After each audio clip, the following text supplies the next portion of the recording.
Olá, seja bem-vindo ao JR Trade, o programa que recebe os maiores nomes da publicidade brasileira. Coragem, transparência e, acima de tudo, intuição. É com base nesses três valores que a Guts São Paulo se destaca no mercado mundial de publicidade.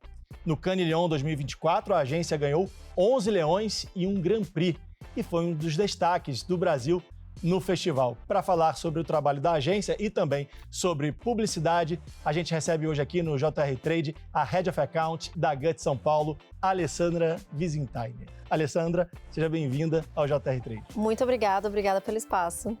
Antes da gente começar a nossa entrevista, só quero lembrar você que toda quarta-feira, a partir das 7h30 da noite, tem um episódio novinho do JR Trade nas plataformas digitais da Record e também a nossa versão em podcast no seu aplicativo preferido. Alessandra, para começar, eu quero entender o que faz um Head of Account de uma agência de publicidade. Claro, um Head of Account nada mais é do que o chefe da área de atendimento. É como um diretor-geral de atendimento,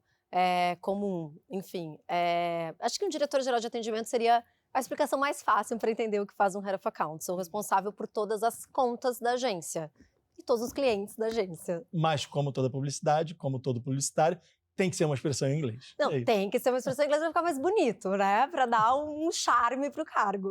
Não, e dá um charme mesmo. Olha, eu tenho uma pergunta para você. Coragem, transparência e intuição são os princípios básicos da Guts São Paulo. Eu queria que você explicasse isso pra gente. Por que esses valores? O que isso significa pra agência? Claro. A gente recebe muito essa pergunta e eu acho que deve ser porque a gente se apresenta muito, né, como corajosos, transparentes, muito intuitivos. Toda a nossa apresentação de credencial tem esses valores, então todo cliente que começa o trabalho com a gente já sabe. Eu acho que a nossa história começou com muita coragem, né? Eu acho que o Gastão e o Anselmo, que são nossos founders, eles largaram carreiras muito promissoras em grandes grupos para abrir o próprio negócio, começar uma agência do zero, então já partiu daí, tendo muita coragem.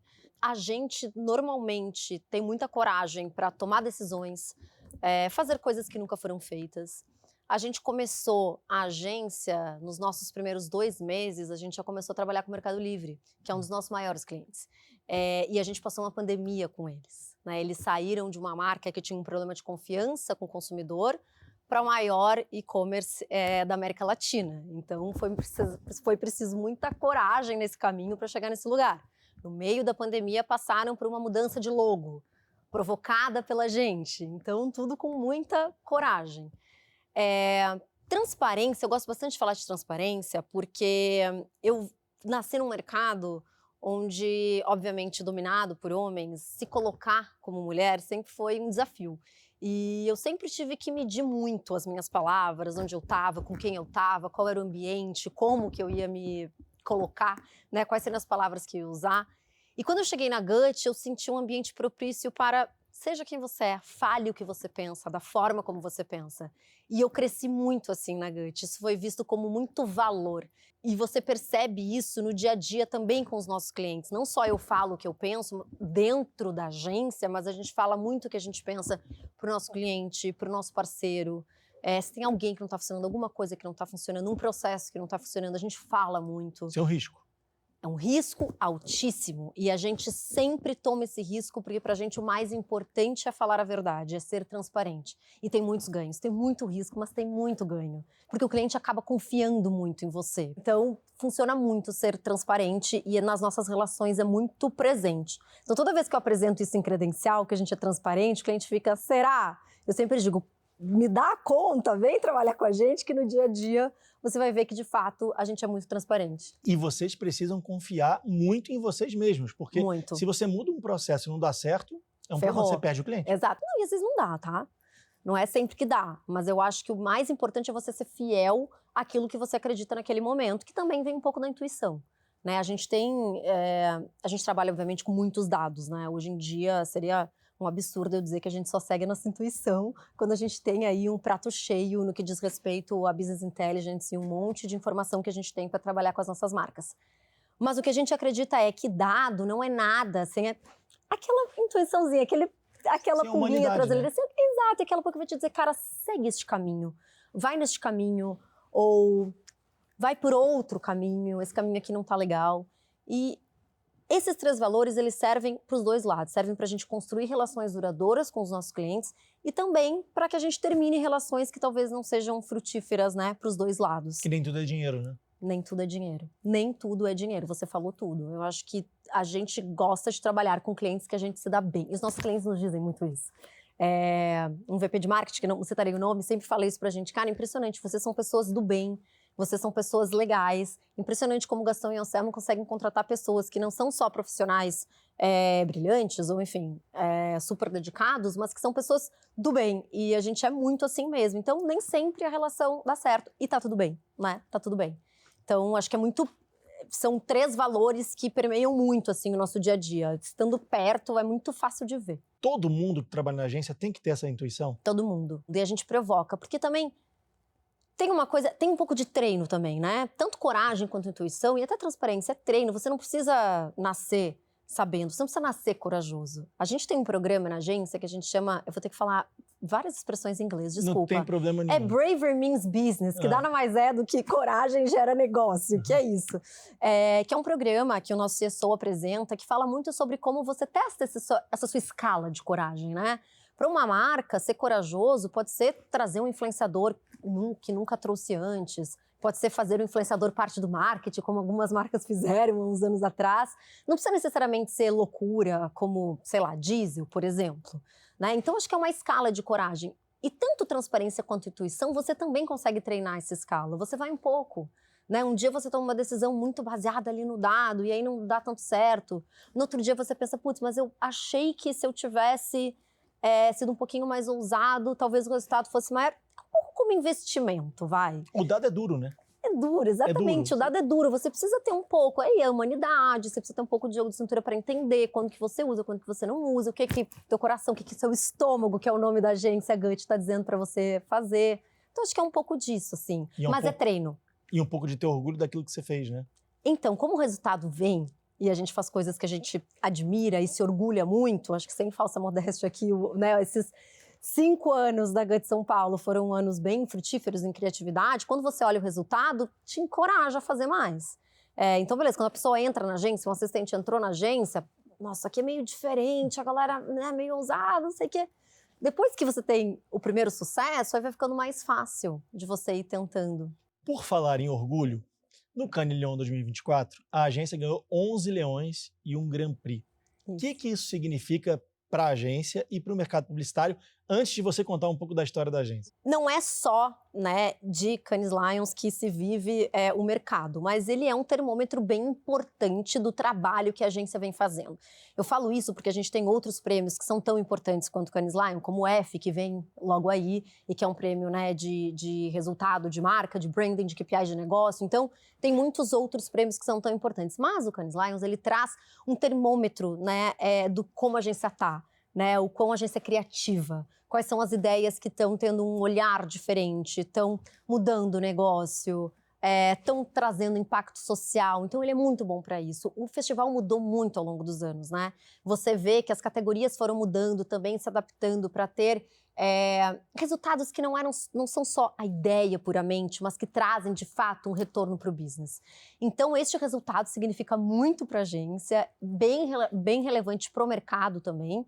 Afinal de contas, acho que a gente ficou a gente é a terceira agência mais criativa do Brasil, então isso realmente atrai muito business e atrai muito talento também. Eu acho que quando a gente fala da importância da premiação, não é só sobre, mais 15 clientes vão bater na minha porta amanhã, porque bate, tá? Depois de Cannes, o business rola bastante. Sim. Mas a gente atrai talento, a gente atrai gente do mundo inteiro que quer trabalhar com a gente. E isso é muito legal. Então, o impacto, ele é quase que imediato. Você volta do festival, faz acho que 3 ou 4 semanas. Resultado direto. Resultado direto, assim, o telefone não para, de todos os lados. O telefone de recursos humanos é o meu telefone, é o telefone da minha CEO. Então, assim, de fato, tem um impacto bem significativo. Então, a gente está muito feliz com esse resultado. Acho que primeiro de tudo é isso, assim, foi um ano que a gente trabalhou muito.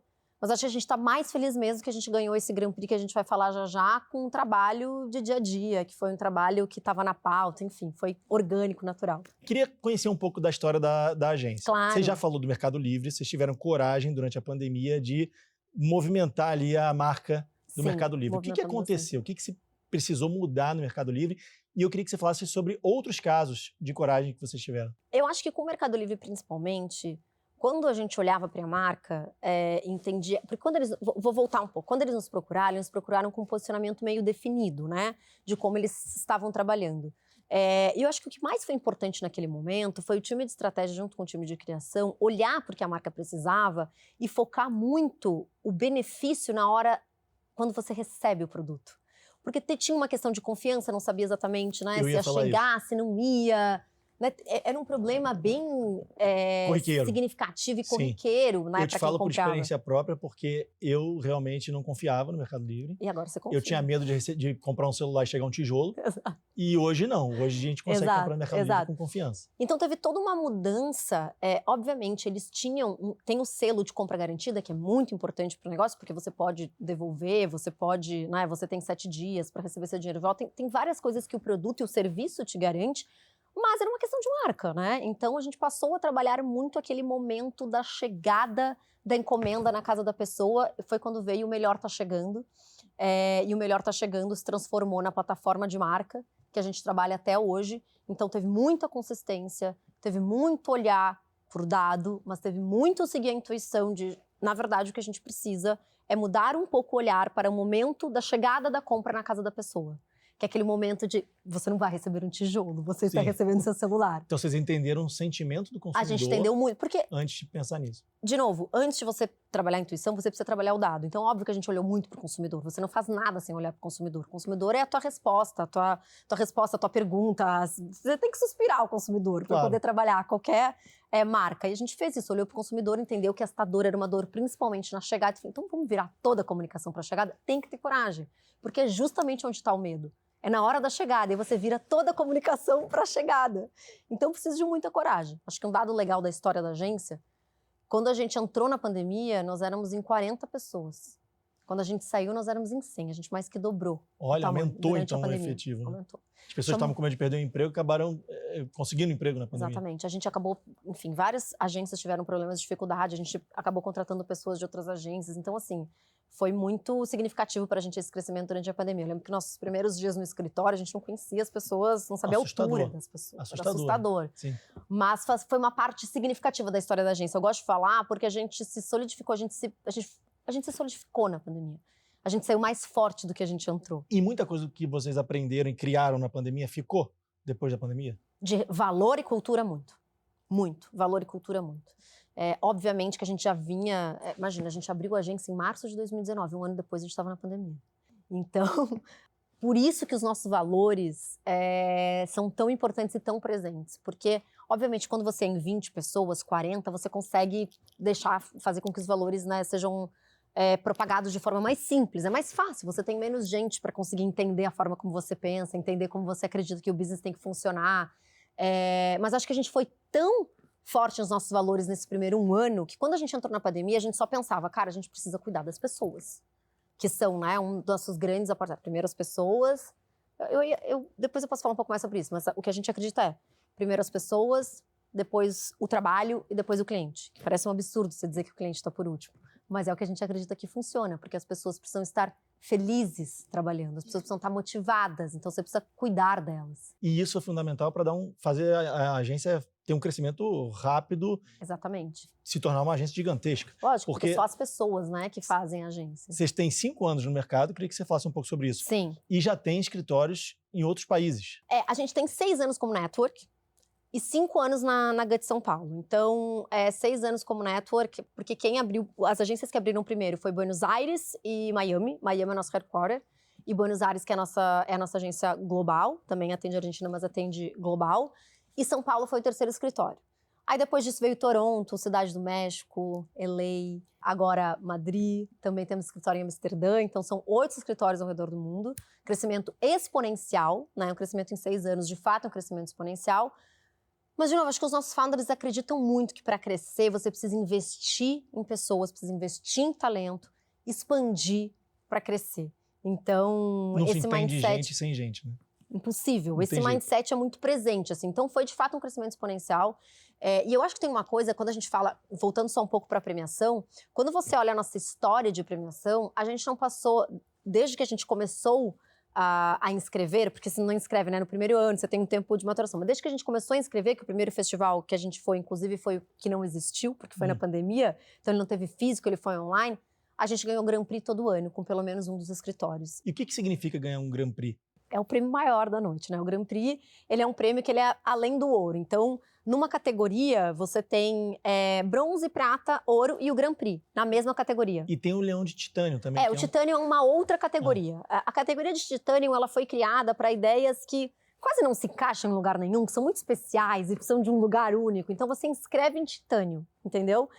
O Grand Prix, ele é dentro de cada categoria, tem o bronze, prata, o ouro e o Grand Prix. Então, o Grand Prix é o grande prêmio. Só uma ganha. E só um ganha dentro daquela categoria. Tem várias subcategorias, mas só um que ganha naquela categoria é sempre um Grand Prix. E todo ano a gente ganhou um Grand Prix. Então, além de a gente ter esse crescimento exponencial, a gente sempre foi muito consistente nesses 5 anos, ou 6 anos como network, 5 anos no escritório de São Paulo. Porque a gente sempre investiu muito em talento, investiu muito em criatividade, investiu em ter os clientes certos para estar com a gente nesses momentos.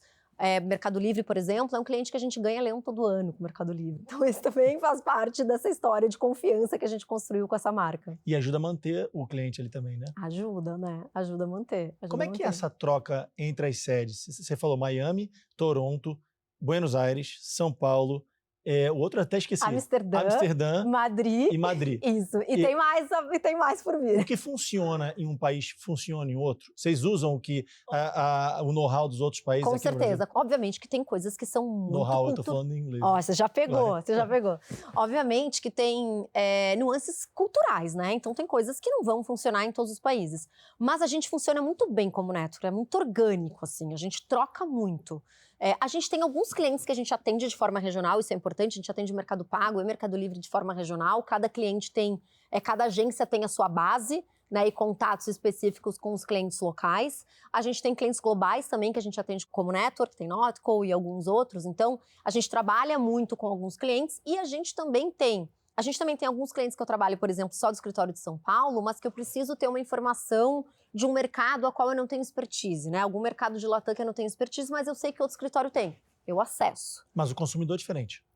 Tipo, o consumidor em Madrid, ele é diferente. Completamente diferente. Brasil. Mas a gente trabalha muito, a gente é procurado por muitas marcas que pedem posicionamentos regionais. Eu quero que a minha marca funcione, eu quero que esse meu posicionamento de marca funcione em toda a América Latina. Aí eu preciso da força de todos os meus escritórios da América Latina para entender as nuances culturais de cada consumidor. Mas a gente está a uma ligação de distância de qualquer pessoa, de qualquer escritório, inclusive dos nossos founders. É muito fácil acessá-los. Hoje tá todo mundo Tá tudo muito interligado. fácil. E a gente troca muito. E tem uma coisa que eu acho legal, a gente tem uma posição que é uma rede de operações global, que também é uma rede de cultura.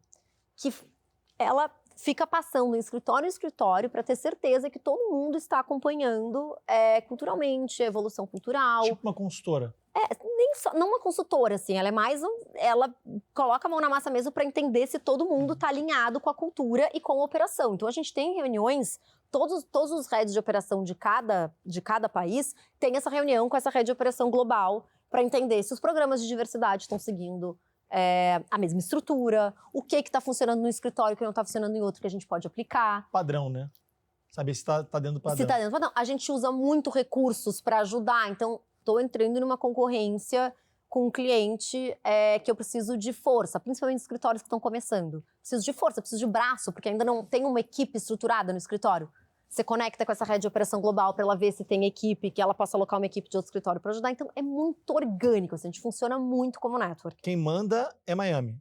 É isso, hoje.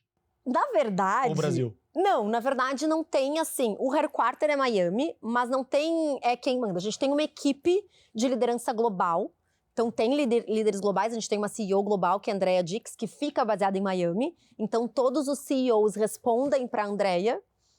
Aí, obviamente, a Andrea responde para o Gastão e para o Anselmo, que são os nossos founders, mas os escritórios são bem independentes, então a minha CEO, que é a Valéria Baroni, ela tem bastante...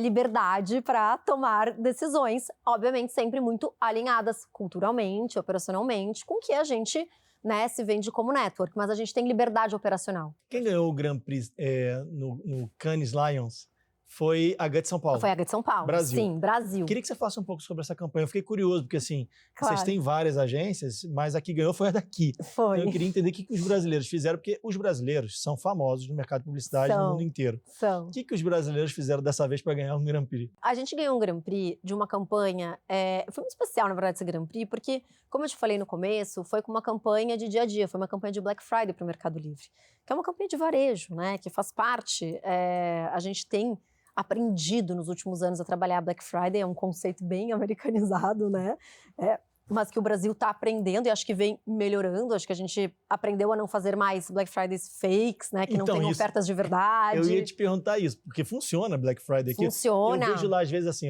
eu sou um cara que eu demoro para comprar alguma coisa. Então, eu fico vendo preço ali o ano inteiro. Quando chega na Black Friday, aparece lá, desconto de 50%, mas é o mesmo preço que eu acompanho o ano inteiro. Eu falo, pô, então colocaram mais caro e deram um desconto. É isso, tem muita Black Friday fake, mas este ano, de fato, o Mercado Livre fez uma campanha de cuponagem bem interessante, assim, de fato foi muito desconto, foi real, foi super real. E aí é o cupom que você aplica no preço que tá, então não é que você tem uma Black Friday direto do vendedor que, eu coloco o preço que eu quiser, depois eu te dou outro. Não, você aplica o cupom na compra que você quiser, então é um pouco diferente. Mas enfim, o desafio era grande, né? Sim. O desafio era grande, a gente sabia que o desafio era grande, eles queriam fazer a maior Black Friday da história, então isso já veio no briefing, é importante dizer que o briefing já era um briefing bem ambicioso. E a gente também é bem ambicioso, então a gente pensou, não dá para ser qualquer campanha. E aí surgiu esse insight, que é um insight, na verdade, de subverter um pouco a lógica, porque quando a gente está falando de Black Friday, a gente está falando de muitos players. Então a competitividade é absurda, né? Tá todo mundo naqueles mesmos 2 minutos de break querendo atenção. Então a gente subverteu um pouco a lógica e colocou a promoção na programação. Então esse foi o grande ganho, a grande criatividade que veio 100% do nosso time de mídia, atrelado com uma ideia brilhante da criação, que era usar o principal asset da marca, que era o aperto de mão. Então foi uma combinação de fatores. Esse Grand Prix, a gente fala muito sobre a conexão, como é importante criação e mídia trabalharem juntos. Porque não é, né, toda agência que trabalha de fato tão integrado. A gente trabalha muito integrado, a gente vende muito isso. Acho que esse Grand Prix coroa um pouco isso que a gente vende. Porque não seria possível chegar numa ideia como essa sem essas duas áreas trabalhando de forma muito conectada. Porque tem a genialidade criativa e tem toda a entrega da mídia, né? Tem esse olhar de vamos subverter a programação, quem sabe a gente não usa uma outra forma esse canal, quem sabe a gente não coloca esse asset de contato com esse consumidor num outro momento, na hora que de fato ele está prestando atenção, ele está olhando para o entretenimento. Então, não seria possível um Grand Prix de mídia se a gente não tivesse a mídia mais criativa do Brasil, sem falsa modéstia, porque a nossa mídia é demais, eles são muito criativos. São muito criativos. E eu toda hora entrevisto alguém aqui super criativo que ganhou algum prêmio incrível por conta da criatividade. É um mercado muito difícil você se destacar, né? Eu queria que você explicasse pra gente, quando você fala em colocar a promoção na programação, o que significa isso? Então, a maior parte dos apertos de mão na programação gerava cupons de desconto. Na programação. Então, se você está assistindo um filme e tem um aperto de mão, gerava um cupom de desconto. Se você está assistindo um programa e vem um aperto de mão, gerava um cupom de desconto. Essa foi a base da ideia, né? Tinham duas formas. Tinha a forma quando o cupom já aparecia, então apertava a mão e o cupom aparecia, e tinha a forma que o consumidor poderia caçar. Então, se você estava vendo, não aparecia o cupom, mas você pegava, batia a foto, marcava com a hashtag, você também recebia no seu inbox um cupom. Então você obriga o Então consumidor é uma grande, a ficar procurando. é como o nome da ideia em inglês, né, que é para você caçar, não vou falar em inglês, vou falar em português, para você caçar apertos de mão. Sim. Era exatamente isso. Então todo aperto de mão da programação do nosso principal parceiro, no caso da promoção, você recebia um cupom de desconto. Deu certo. Deu super certo, e eu acho que um dado legal é que o Brasil teve a pior Black Friday, a segunda pior Black Friday da história em 2023, e o Mercado Livre teve a melhor. Então, o resultado tá aí, e eu acho que o Grand Prix também, ele não vem, como eu estava te falando um pouco no começo, eu acho que Cannes tem sido muito consciente na entrega de premiações, principalmente nessas categorias de mídia, categoria de efetividade, que de fato tem um impacto no negócio, que não seja a ideia pela ideia. E, de fato, teve impacto no negócio. Direto, porque né? Foi direto. Porque, Invisível. Enfim, invisível, porque... Invisível. E a gente consegue, né, mostrar de forma muito fácil, porque impactou em venda, impactou em volume. Então, de fato, foi bem legal, assim. Olha, Alessandra, aqui no JR Trade a gente gosta de falar da agência, do trabalho da agência em publicidade, em marketing, mas a gente gosta também de falar da trajetória dos nossos entrevistados. Então, eu Legal. queria entender um pouco sobre a tua vida no mercado publicitário. Como é que você Tá bom. começou na publicidade e como é que você veio parar na Gut? Eu comecei, acho que com 18 anos, 18, 19 anos, eu comecei a trabalhar na minha primeira agência. Eu caí na publicidade por um acaso, na verdade, porque eu queria ser atriz.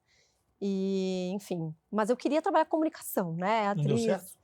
Não deu certo, acho que eu não era talentosa. Pra interpretar alguém. Exato, acho que eu não era talentosa, só precisei descobrir isso da pior forma, mas acho que eu não era talentosa. E aí, na escola, um amigo meu estava se inscrevendo para a universidade, falou, eu acho que você devia fazer publicidade, eu vou fazer também, tem tudo a ver com você, comunicação. Eu falei, acho que sim.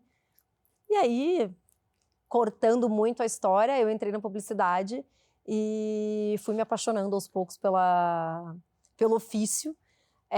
Trabalhei. Agora não sei se dá para dizer a maior parte da minha vida, a matemática aqui vai me pegar, acho que a maior parte da minha vida eu já estou em São Paulo, mas eu comecei minha carreira em Porto Alegre, né, foi onde eu comecei. Você é do Sul? Eu sou do Sul, Uhum. Eu sou nascida em Porto Alegre, vim com 20 e poucos anos para São Paulo, porque achei que o mercado de Porto Alegre estava pequeno já para mim. E aí eu vim tentar a vida aqui e deu tudo certo. Então passei por agências como o DM9, passei pela Liu Lara, passei pela Wieden Kennedy. E aí entrei na Gut em 2019, né? A operação começou em março, eu me juntei à operação em maio. Eu fui para ser diretora de escola especificamente, né? Para atender a Ambev. Eu tenho uma história longa com a Ambev na minha carreira, trabalhei muitos anos com a Ambev. Então a minha experiência com a Ambev que me trouxe até a Gut.